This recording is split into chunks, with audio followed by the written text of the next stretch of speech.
Salut l'équipe, j'espère que vous allez bien, que vous êtes bien reposé pendant cette trêve. Donc moi j'ai pas chômé, j'ai terminé l'arc narratif sur les alertes live, ce qui veut dire que désormais, en cliquant sur recevoir une alerte DataFoot depuis la page planning ou les matchs, vous pouvez recevoir des alertes sur des critères supplémentaires. Par exemple, lorsque j'ai fait une première vidéo il y a plus d'un mois, on présentait l'avancement du match, la cote d'un événement ou le score du match, mais sont venus s'ajouter le nombre de buts, le nombre de cartons, le nombre de tirs, mais aussi les expected goals. Par exemple, si vous avez 0-0 sur un match Paris Saint-Germain-Toulouse, mais des XG supérieurs à 1.50, vous pouvez vous mettre une alerte pour ne pas avoir à suivre vous-même le match, mais qui vous dira but à venir pour Paris. Vous pouvez également mettre un critère de cote pour ne pas recevoir l'alerte pour rien. Mais par exemple, vous mettez l'équipe à domicile marque un but supérieur à 1.40. Et si vous voyez que le Paris Saint-Germain a des expected goals supérieurs à 1.50 et sa cote pour marquer un but supérieur à 1.40, vous recevez votre alerte et vous pouvez jouer en live. Donc là, j'ai fait tout ce qui était possible par rapport à ça, cette partie. Si vous avez d'autres commentaires, n'hésitez pas. J'ai reçu de très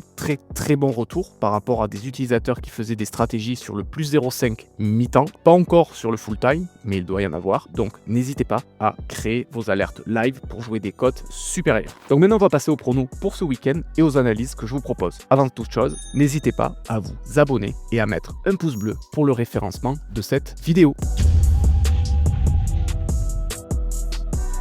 Et on commence donc tout de suite avec le premier match. Le premier match retenu aura lieu aujourd'hui et c'est le Paris Saint-Germain contre Toulouse. J'ai attendu les résultats internationaux avant de vous proposer ce match pour être sûr que les internationaux côté PSG soient bien de retour et non blessés. De plus, la cote la dernière semaine, je ne sais pas si vous l'avez regardé, mais elle était inférieure à 1,30 alors que désormais elle est repassée en moyenne sur les différents bookmakers à 1,30. C'est extrêmement intéressant de jouer un Paris Saint-Germain à 1,30 parce que le profilage en Ligue 1 dit que les cotes à 1,30 gagnent dans 88% des cas, ce qui veut dire que sur le long terme, c'est rentable. Si on fait une analyse sur les 8 derniers matchs Paris Saint-Germain, Toulouse avec des cotes similaires, alors il va galérer à en trouver parce que Toulouse n'a jamais gagné sur les 5 derniers, alors que le Paris Saint-Germain n'en a gagné que 60%. Alors on a un match nul à 5,45 à 40. Moi, de mon côté, entre le profilage général sur le championnat en cours de cette année et de l'année précédente qui me donne ces résultats et l'image que je vous montre, les effectifs du Toulouse FC qui est bien diminué et qui se déplace à Paris, je prends le Paris Saint-Germain tout de suite pour une victoire en sec à domicile.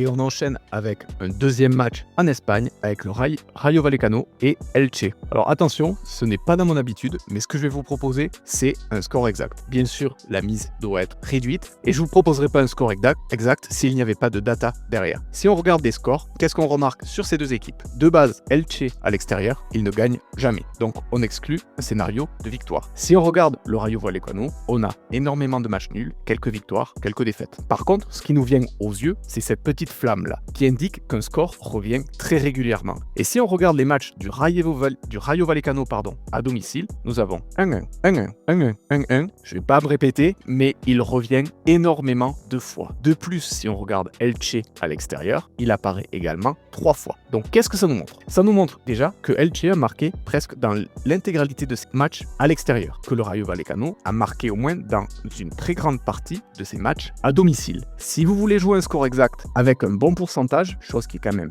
très rare, ça serait de jouer le 1-1 sur cette rencontre, coté à 6. Je vais regarder le profilage de code pour savoir si un BTTS est intéressant, mais comme je l'ai dit et comme on peut le voir ici, ces équipes ont en Liga, il y a 64% de BTTS. La cote est à 1.85. Donc, c'est une cote extrêmement intéressante et je pense que si on se met même au niveau des deux équipes, on doit avoir cet indicateur qui apparaît en vert. Voilà, ça calcule. Résultat, 14 matchs analysés. Il apparaît en vert avec 79% de BTTS. Ce résultat, il était logique et je m'en doutais un peu parce qu'on vient de voir qu'il y en avait énormément. Donc, vous voulez vous faire plaisir, vous voulez une grosse cote, vous prenez le 1-1. Vous voulez être plus safe et jouer une belle cote bien payée par rapport à la capacité de ces équipes à marquer et à encaisser, vous prenez le BTTS.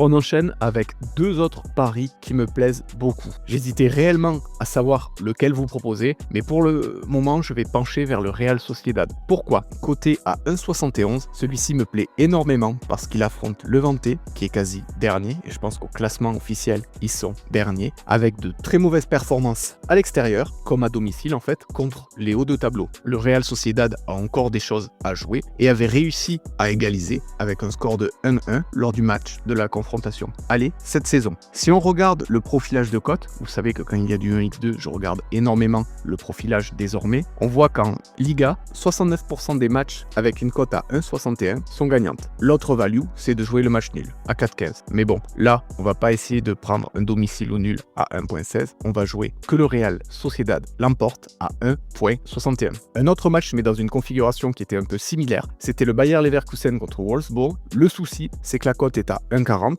Alors, elle est toujours value à 1,40 puisqu'en Bundesliga, les cotes avec 1,41 gagnent dans 79% de leurs matchs, mais j'ai préféré sélectionner la cote la plus élevée des deux. Après, si vous voulez jouer les deux, si vous préférez l'Allemagne, vous faites ce que vous voulez. Moi, j'essaie de vous donner des exemples d'analyse en utilisant DataFoot. Maintenant, je vais regarder ce qu'on a pour ce dimanche.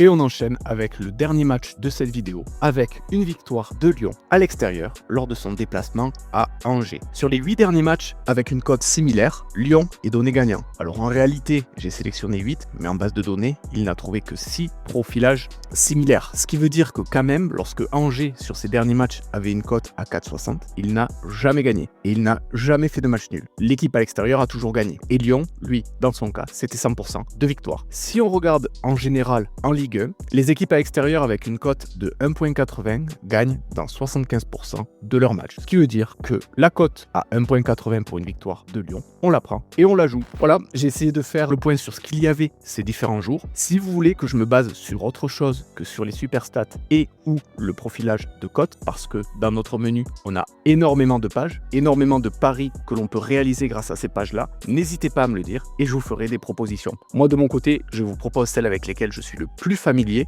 mais si vous voulez que je creuse telle page ou que je consulte le DataFoot Club afin de savoir s'il y a une stratégie que je peux partager ou comment utiliser ces pages, n'hésitez pas à me le faire savoir en commentaire. Bon week-end l'équipe!